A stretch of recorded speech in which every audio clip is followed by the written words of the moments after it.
Okay, so now that I've determined that the side seams are in the right place, I can go along my side seam with a piece of chalk where those pins are and just mark that. And then it shows me exactly where to stitch my seam. So I'll do that all the way up. When I undo my pins, see, I've got a line that I can follow, and you can just go along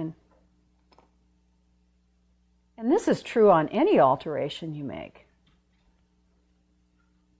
The chalk that I'm using is my favorite chalk. It's a disappearing chalk. It disappears when it's ironed or when it's washed or usually within a day.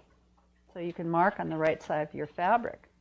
Here were my markings for the armhole. And this is a stitching line. This is not a cutting line. So let me be really clear about that. So I'm eyeballing my 5/8 inch at the shoulder, which seemed fine.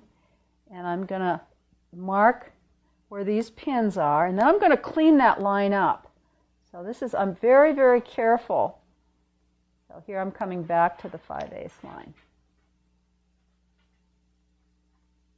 And when I make this change, I like to do both armholes at the same time. So what I've done is I've folded my garment in half and I've matched up my sleeve edges. The back's not going to be changed, so it's really just the front I'm working with.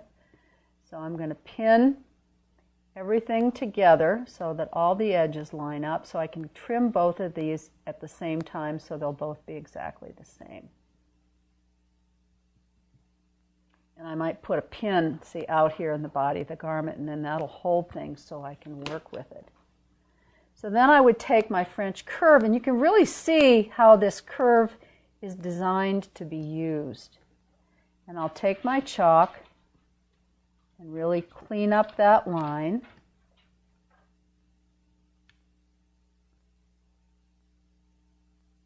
It's a good idea to get to trust yourself to draw a clean line.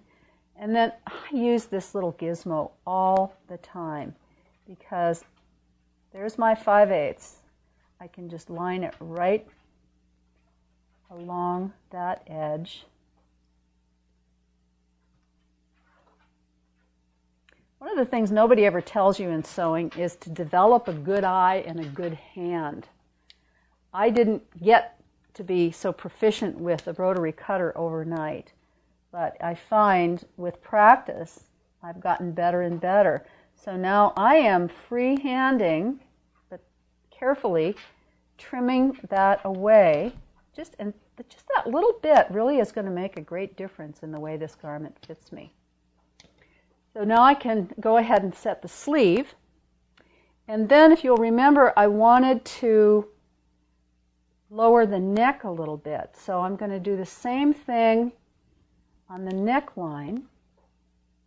I'll line up the shoulder edges, get my neck. I'm going to lower that neck by about a 1/2 inch. And with my piecing, it's not totally symmetrical, so I want to get things really lined up. And I am going to trim away about that much at the center front, and I'm going to go from nothing at the shoulder seam. So